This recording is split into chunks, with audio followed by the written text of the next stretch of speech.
Hello to anyone who's listening. This is Kyle Spears here with Matt Grimm and DJ Hillier. We've been doing some monthly meeting progressions here for a couple months now. We took a little bit of hiatus, so we're back. We just kind of wanted to share this to the public now.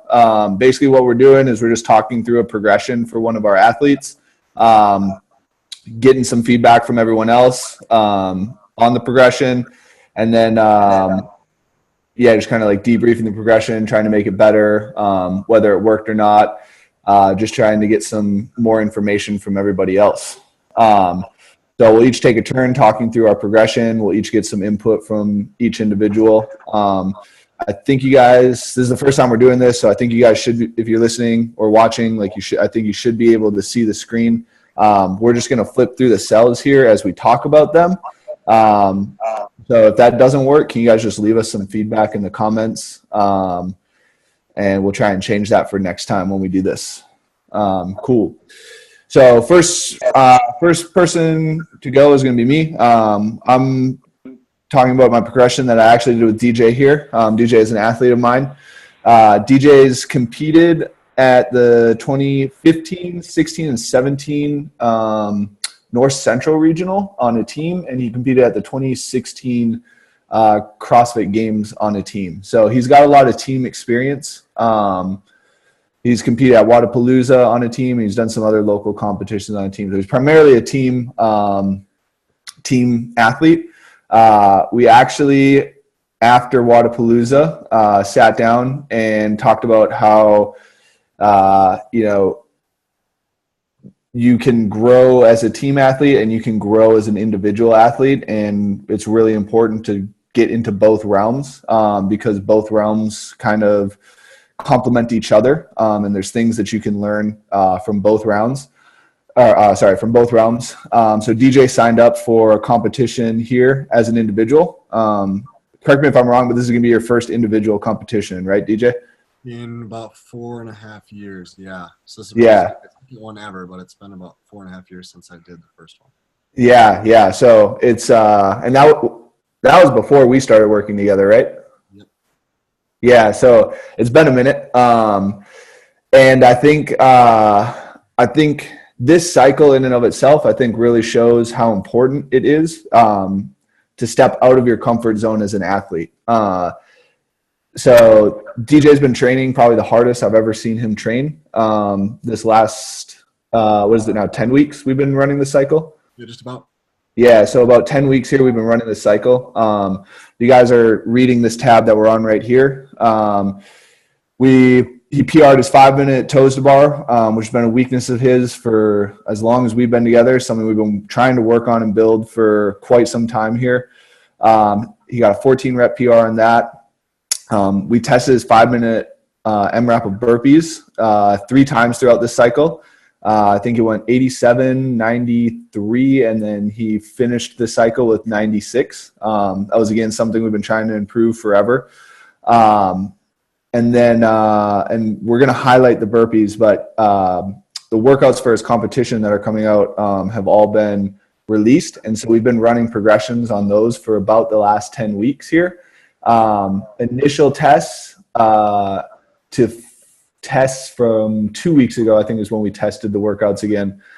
He PR'd each one by at least a minute. Was that correct, DJ? Yeah, and they're super short, so a minute is a significant amount of time. Yeah. They're like, I think the longest one is actually a 7-minute time cap on the workout. So it's pretty impressive for what he's been doing. So this, we're going to run through the burpee progression here, but this whole cycle is just really a testament to kind of like stepping outside of your comfort zone and what that can do for you as far as like an intensity purpose in training and kind of like a new little motivator for you inside of training. So we're down to the first cell here. So we tested his 5-minute MRAP on 2:19. The idea of this progression was just kind of to like build volume and build intensity at the same time, alternating weeks. DJ is a heart rate limited athlete. If you guys aren't super familiar with that, we primarily train off of a physiological limitation for athletes. If you guys are looking for more information on that, Training Think Tank and Evan Pycon put out a lot of information on that. The premise of it is at your lactic threshold, there's a physiological limitation that happens. Primarily in CrossFit, we either see a respiratory or a heart rate limitation. There's also sometimes a utilization limitation. And within those, there's some subcategories as well. Keep it simple. We're just going to say that DJ is a heart rate limited athlete for these purposes, or for the purpose of this progression. With heart rate limited athletes, we're just kind of building up. We need to slow build their heart rate into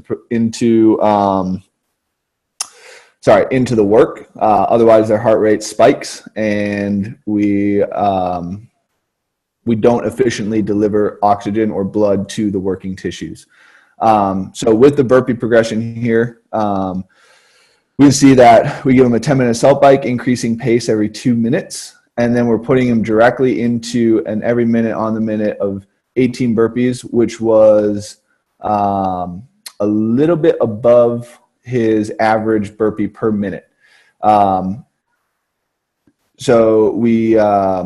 then we would do that twice. So in total, he was getting an extra minute of a little bit above his average burpee per minute with a heart rate build or a heart rate warm up in there. One other thing we were working on was his double unders, and just like his bounding mechanics in general, which may or may not have contributed to helping his burpees. But we were a lot of the stuff in his warm up here, or in his A1 through A4, is just meant to kind of help his bounding and foot strength. This is a little bit of an easier day for him, actually. So we're giving him an EMOM of some just basic CrossFit movements and some of the movements that he was going to see at the competition, just to kind of get some sport specific touches. Next week, again, we kind of have some crazy bounding stuff for him. This was a little bit more for his double unders and building coordination through his double unders. And then we have like the 4 square jumping drill, which was helping him with his bounding mechanics and foot strength again. So what we saw is he was really close to hitting the burpees on week 1. So we left the progression the same, actually, and just made him get all 18 burpees in the second week.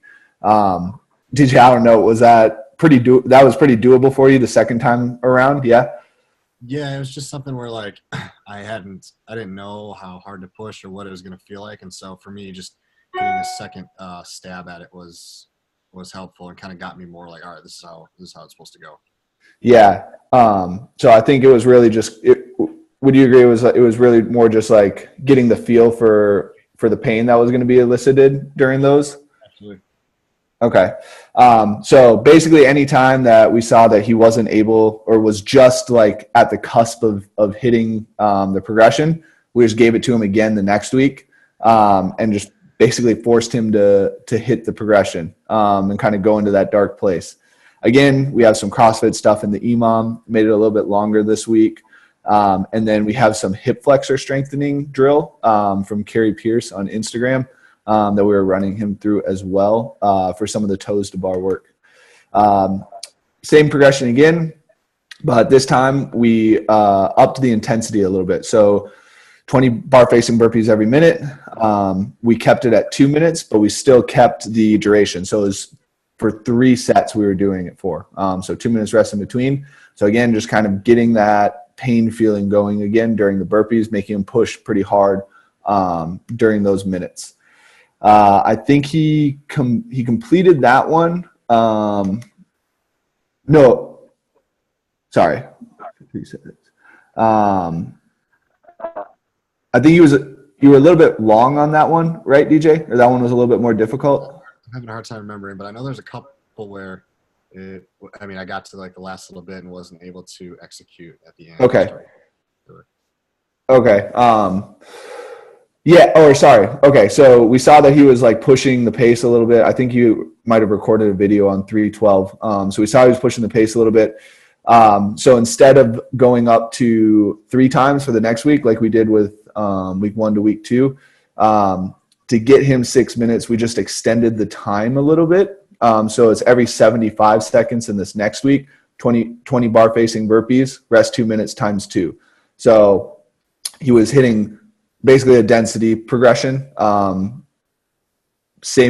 roughly the same amount of reps, but we're getting it inside a little bit shorter time period. So a little bit of a density progression there. And then again, some EMOM work. And then we kind of started to get a little crazy with it. So I wanted to increase his top end burpees inside the minute. So we went with something that was a little bit harder. So we went 24, rest 45, 22, rest 30, 20. So that's pretty intense right there. And we got him moving pretty quick on those burpees. We took a 3-minute rest. Again, we had 3 sets of burpees here. So a little bit of a volume increase from last week as well, and an intensity increase. So kind of like a crazy progression here. 2 minutes rest, so 6 total sets there again. And he was able to handle this pretty well this week. And then again, just some EMOM work for just touches on some things in CrossFit. And then we went and tested his 5-minute MRAP of burpees again. And this is the one that he got 96 on. So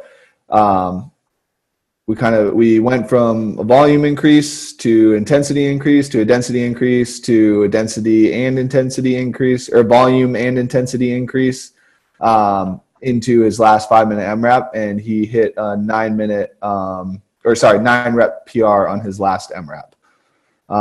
So yeah, pretty successful in the AM as well. He did that 3 rounds for time, and he PR'd that by close to a minute, I think. Is that right, DJ? Did we lose you? No, I'm here. Oh, okay. You PR'd that 3 rounds for time, but close to a minute, correct? Yep. Yeah. So pretty successful progression with DJ here. I think this is probably the best progression and just cycle he's gone through in a while. So it was pretty cool to see. Yeah. Do you guys have any thoughts or anything like that? Nope. I did it, so I know. Yeah. I lived it. I will say that it was one of those where it was a really good progression in it, and it was one of those where you had to fight to get through each minute, right? And you just knew that you had to kind of get into that dark place, which is going back to being a heart rate limited athlete, knowing that heart rate's gonna be through the roof, you're gonna be burning, but you got to keep moving. And so for me, it just taught me sometimes I'll kind of get lost in a workout and end up pausing on the ground for a long time and instead of keeping my pace. And I think one of the other things that I learned from just being able to move for 18 in a row, it just created confidence that I can get back up and keep going and not have those pauses like I would on longer type Metcons. Yeah. So it's kind of it helped you with the focus a little bit and the confidence a little bit. Yeah, and just having this much attention to burpees actually helped with my footwork quite a bit, and I realized how much easier it was when I really focused on, as simple as it sounds, jumping my feet closer to my hands and then relying on a little bit smaller of a jump over the bar. I kind of figured that out a couple weeks into this progression just on my own, and I think that just is a testament to just practicing more. And because of that, I didn't get as high of a heart rate spike, because I think when I get a high heart rate spike is because I do too much jumping over the bar. And so rather versus doing a good jump up to the bar, small step, little jump. And so those are things I just learned along the way that maybe weren't in the design, but I just kind of figured out on my own, I guess. Yeah.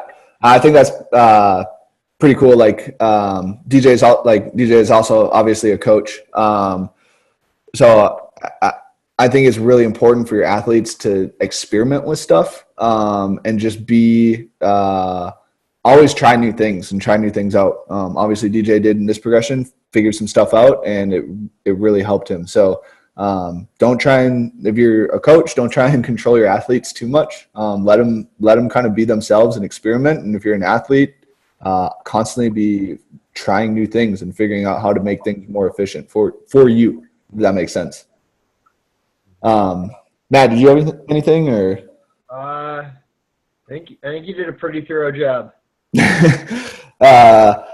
Yeah, so I guess that's this progression here. You guys want to take it, steal it, whatever, try it out on some of your athletes. I'm trying it out on something a little bit similar on one of my other athletes. He needs a little bit more volume in burpees though. So instead of running this progression exactly how it is, we're going to run something similar to it. And then on another day of the week, we're going to give him just like a ton of burpees to do in his session. So he's got some lifting in the session. After every set, he's going to do 5 burpees basically. And we're going to try and get him to accumulate, I think we're going to try and go from 150, 175, 200 inside the session. That guy's a little bit taller. So maybe we'll use that progression for next month or something like that. Matt, did you want to chat about your athlete? Yeah, I can go through that. Okay. Sorry, I apologize for this, but can you see your screen or can you only see my screen? I can do either one. I can just work off of your screen though. Okay, sounds good. All right. So had an athlete who just life got in the way, so they'd taken some time off of CrossFit. So we were starting to get back into starting to do a little bit of base building for CrossFit. So just starting off with, we're going to focus here on the pressing progression we did, in particular trying to get back into some strict handstand push-up volume. So taking it nice and slow, that pressing, we had one day a week where it started off with a little strict muscle-up complex, just working through those positions and building that strength. And then following that with some strict handstand push-ups with a 3-second negative and some single arm rowing in there. There are some other pieces in the in that day, but they didn't play too much of a role in that pressing. On the second day, we were working on it of that week. We had a little bit of a clean and jerk complex, and then we really hit the eccentrics hard with that week. 8-second negative on a push press, and then some single arm alternating dumbbell bench press in there, as well as some dumbbell flies. Just working on getting some time under tension, getting those tissues used to having to do work and figure and remembering how to deliver that oxygen, deliver that blood to those working tissues. Simple progression there. For the next week, just add a little bit of volume to those. Switched up the complex a little bit, but essentially just added a little bit of volume there. Nothing crazy there. And then in our third week, started getting into a little bit more of hold. So we did eccentrics for 2 weeks. Now we're doing some isometrics. On the strict muscle, just one strict muscle up, and there's a pause at the very bottom, a pause with the hands to the chest on the way up, pause at the bottom of the turnover, pause at the lockout, and then same thing on the way down. And then for that pressing, ring push-ups, 5 seconds at the top and bottom. And we emphasize that turnout at the top of the ring push-ups. And then finished that with a little bit of some handstand holds, both facing the wall and facing away from it. And then on the day 2 side, we did a on pirouettes, 40-second hold at the bottom of a handstand push-up. So making them stay really, really active and actually trying to push up from the bottom position there. And then some more incline presses and flies. That volume that week ended up being a little bit much. So I think we kept it about the same the next week when we did week 4. Just a quick question, Matt. How could you tell that it was a little bit too much? They reported that they were feeling really, really drained and beat up in the first 2 weeks. They were excited about that training session. They were excited about that next workout. Then after that training session, they were moving slow. They said they were moving slow. They said that motivation to train again had kind of dropped off, and they were just feeling a little extra beat up. And was that in like the next training session, or was that in like this training session? Does that make sense? They said that during that training session, on I think it was week 3, day 3, they said that during that training session, they were like forcing it towards the end. Okay. And the next week when it came time for week 4, day 1, they said that that motivate, like it was harder than any of the other day 1s had been. Okay. Got it. Yep. So because of that, I decided we went a little aggressive with that. So I think I cut back everything by 1 set that next week. Okay. And with that tweaked training volume, they didn't report any of the fighting to get through it. And there was a little bit of that excitement when we got into week 5's day 1. Okay. So you weren't planning a deload for week 4. It kind of just like happened that way. Does that make sense? Exactly. Okay. Yeah, they reported beat up. So okay, we're reaching a little bit much. Let's scale it back. Yeah. Were you planning on specific deloads for during this, or were you just kind of waiting to see that in their results reporting? Waiting to see in the results. There wasn't a deload planned per se. It was going to be adjusted based on how they were doing. Cool. And have you seen this athlete go like a little bit longer than 4 weeks without a deload, or? Yeah. Okay. Cool. So what day are we on now? 5? Now we're starting week 5. Okay. Getting back into it. On there it says 4 strict handstand push-ups. I think it was actually 3 to 4 strict handstand push-ups. I let them decide, and they ended up doing the 4 strict handstand push-ups the whole time. So it was every 30 seconds for 10 sets, 5 minutes, 4 strict handstand push-ups. So they got in 40 strict handstand push-ups. And one thing they reported back to me was they said that the turnover at the bottom was faster than they remember having. So they felt like that change of direction and that speed to change direction and that strength, they felt like that changed and it had gotten stronger. And 40 reps in 5 minutes is about 80% of what they were doing when they were at their top end. So I was happy to see that after 5 weeks of just getting back into those CrossFit movements. Yeah. And then part B, we did 3 rounds of 5 strict handstand push-ups, 10 Russian kettlebell swings. So we're working on the strict handstand push-ups, and we put it in a little bit of a mixed setting. With the idea being that way it will apply better to the mixed setting of CrossFit with those strict handstand push-ups.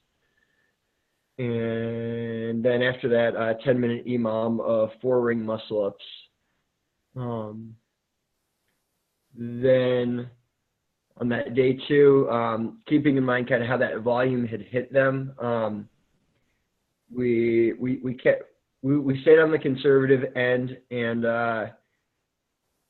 went with a shoulder to overhead complex push press, 2 push jerks, 3 split jerks, all touch and go.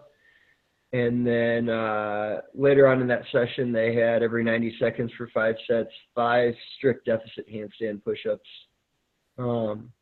Knocked that out fine. Next week, which says week 5, day 1 again, but it's week 6. We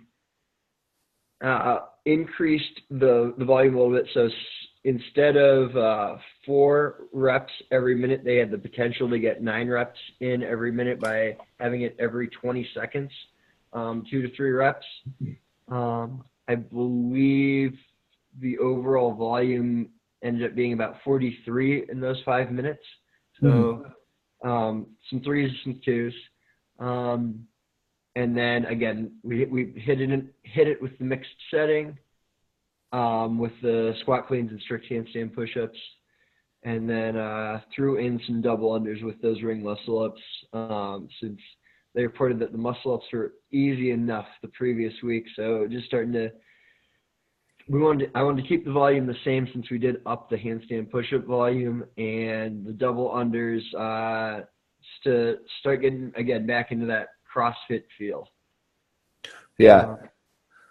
Is there a specific movement that fatigues them into muscle ups even more? Like, I know a lot of people have issues with overhead squats into muscle ups. They haven't reported it, but that's definitely possible. They've had in the past issues with double unders and muscle ups before. I think from the breathing standpoint, if I remember correctly. Okay, cool. Yeah, I was just gonna say, like, maybe you could, like, maybe instead of double unders, you could have put in, like, paired something that was like a little bit more difficult for them, if that makes sense, with muscle ups. But it sounds like you did that. So. And then just the week 6, day 2, 3 push jerks, 3 split jerks. Kept with the touch and go, and then just added one more strict set on those strict deficits. Cool. Yeah, so just no real test or retest, since it was, all right, you're not where you were. Let's just start getting you back into CrossFit shape. Yeah.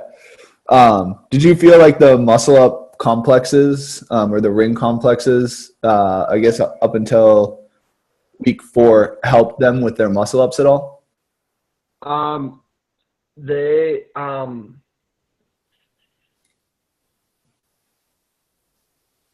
It's tough to say. I didn't follow up with that. And it's because there was no testing initially, because they were because of their starting point. But I can ask them. Yeah, for sure. I was just curious about it. Yeah. And then I have one other question. So this is like some crazy eccentric work.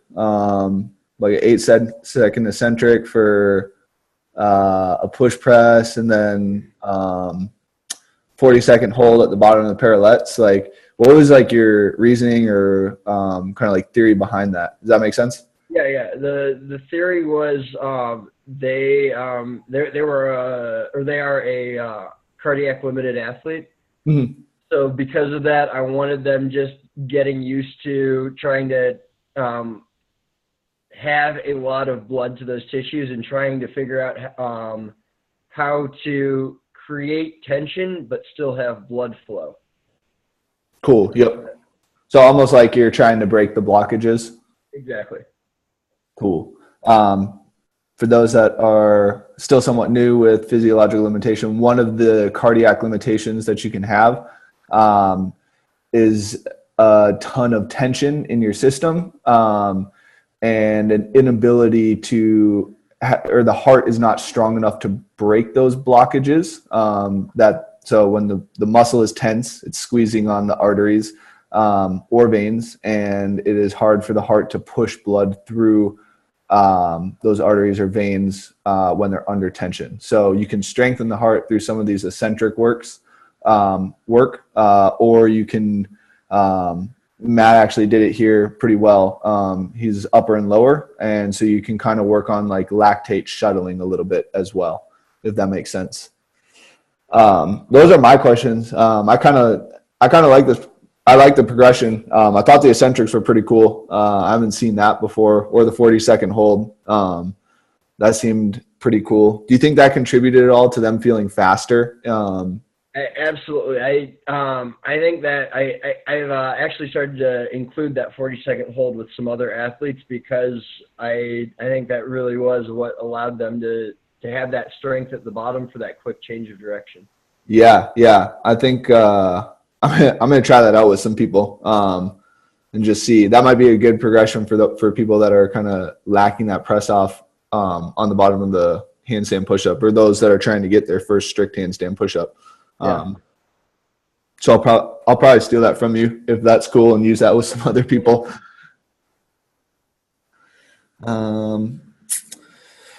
Yeah, I think those are my only questions. Obviously, this built them back into, it seemed like, the pressing volume that they had before. Their tissues were able to tolerate it, so I think it worked pretty well. So Matt, if I can just put it real quick, Matt, how did you, for more of like a mindset type of thing, like how were you able to get them back on track, and like what kind of conversations were you having to be like, or were there any like halts where they're like, man, I'm not where I used to be, or kind of how did you deal with more of like a conversational type thing, or did that not really come up? So I had touched base a few times with them, and it was just it sounded like they just kind of accepted that CrossFit was the back seat for a while, and then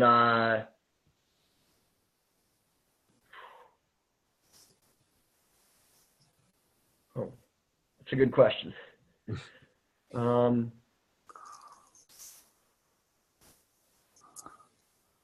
It almost seems like it wasn't really that big of a deal for them, no? I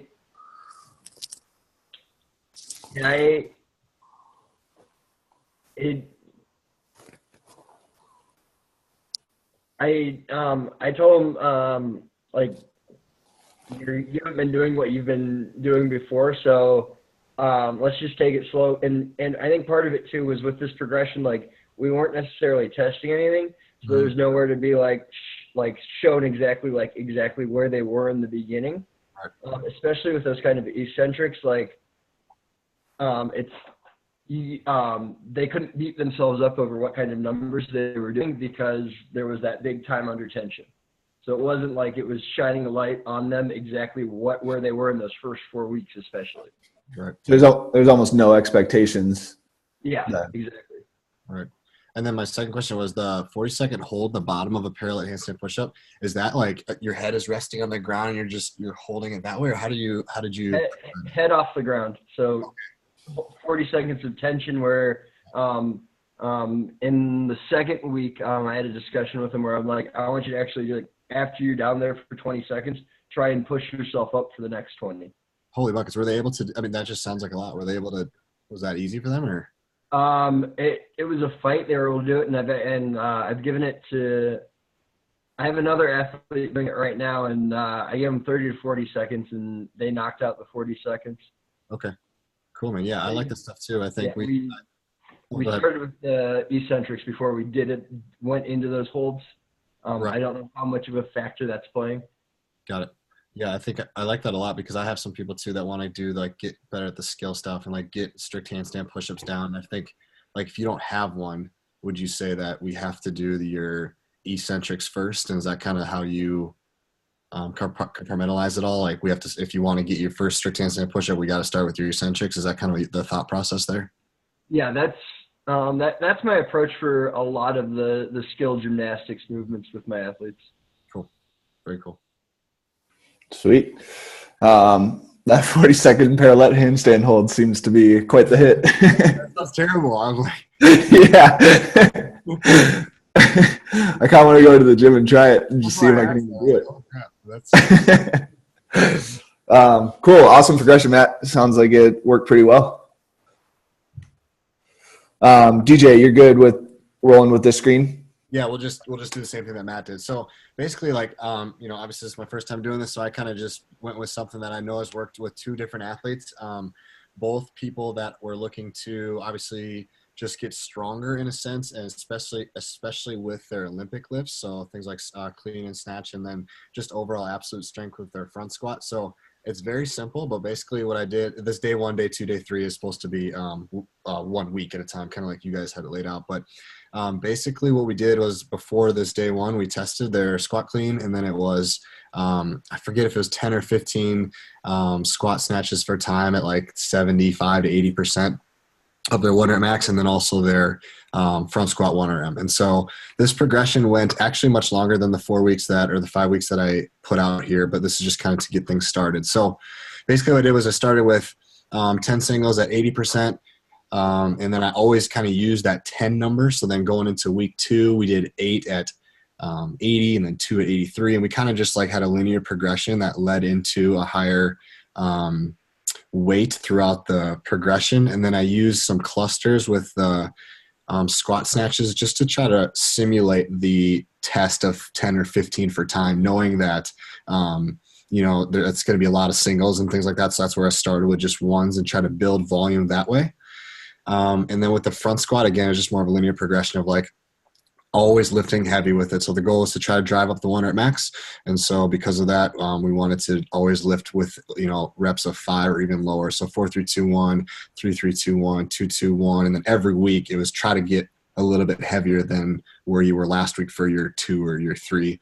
And then I'm a big believer in unilateral work. I work a lot with athletes, and I kind of have, that's where I have my special spot. I like throwing those a lot, especially with strength work. So that could have been anything from like step ups to Bulgarian split squats to split lunges, but I always like to end or throw those in just if we're trying to really focus on strength work. So that's kind of what this looks like. It really helped boost up some, not only confidence with people's 80%, but it drove up a lot of 1 rep maxes. And so I didn't see a whole lot of change with the snatches for time, but I think that could have been due to just the level of athlete. Maybe this is maybe more a little bit of an advanced template, I think, depending on who you're dealing with and what their 1 RMs look like.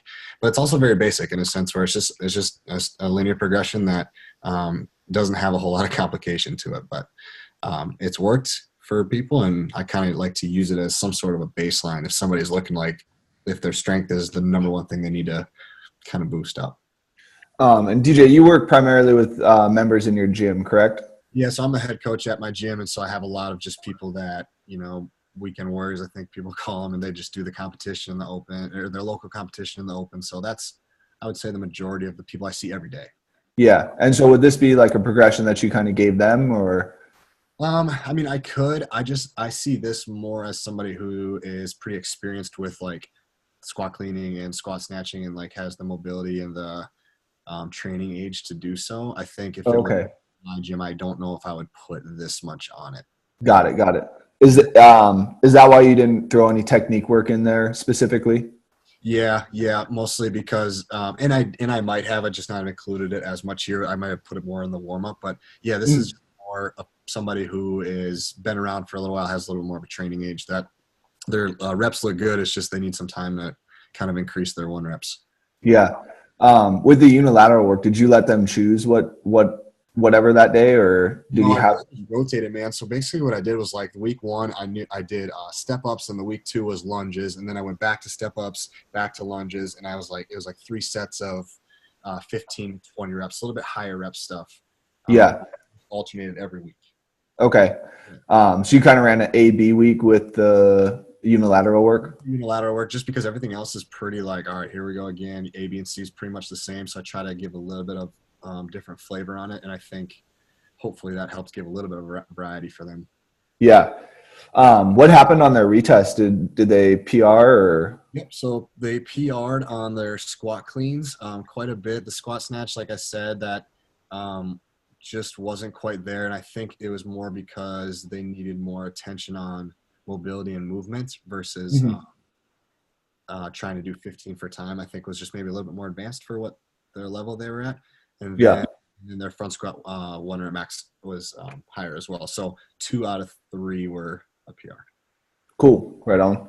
Yeah, I think it gets pretty tough working on both absolute strength and strength, speed, endurance on the same day with those lifts. So I might, with this progression, maybe take out the squat snatch clusters and throw them on like a different day if you're trying to work strength, speed, endurance, or that classification of strength, if that makes sense, and see if that kind of works for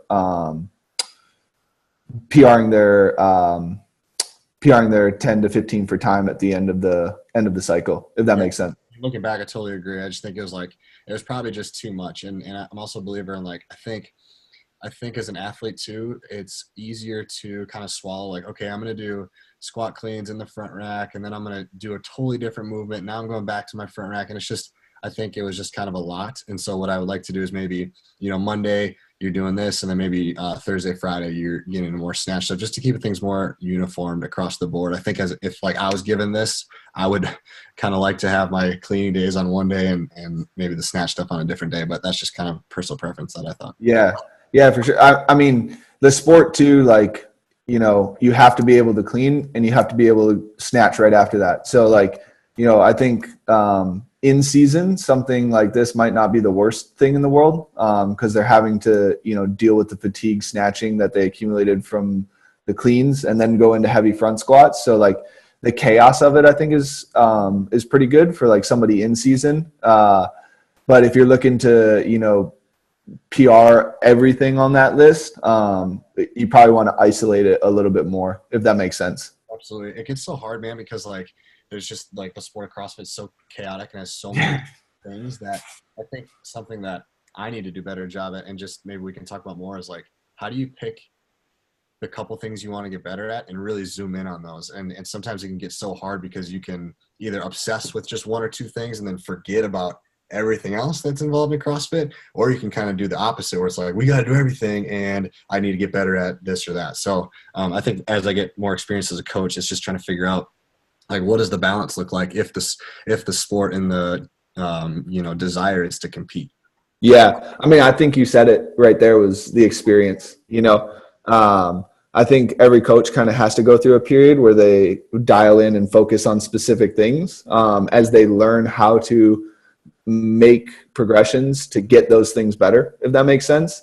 And kind of once you learn what progressions work, you can start to put those in and then put in their maintenance work as well, and get a little bit more creative with your progression process, if that makes sense. So I think it's just like, some time, and like you have a resource here now where you saw this PR'd some people's squat cleans in their front squats. So now we have that pairing that works really well, and you can throw that into somebody's design.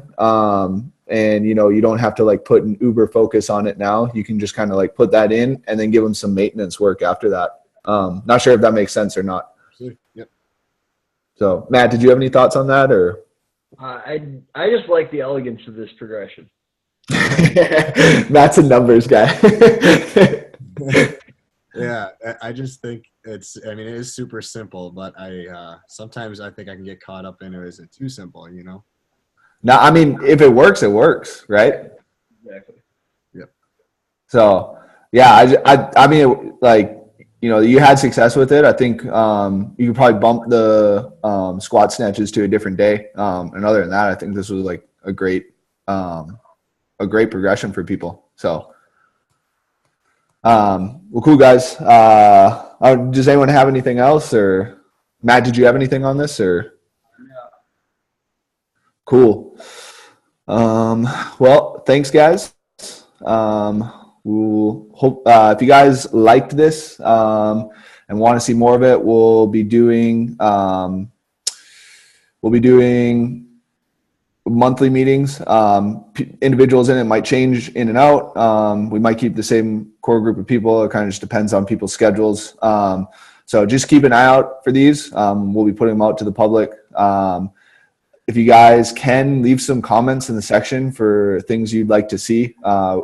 We'd like to improve this, and we'd like to kind of allow people to learn from it. So if you guys can leave some comments with things you'd like to see, maybe we can work those in for next time. Thanks, everyone. Thanks for listening. Hope you guys have a good rest of your month. And if you guys are doing any qualifiers or anything, good luck. Let us know if you guys have any questions.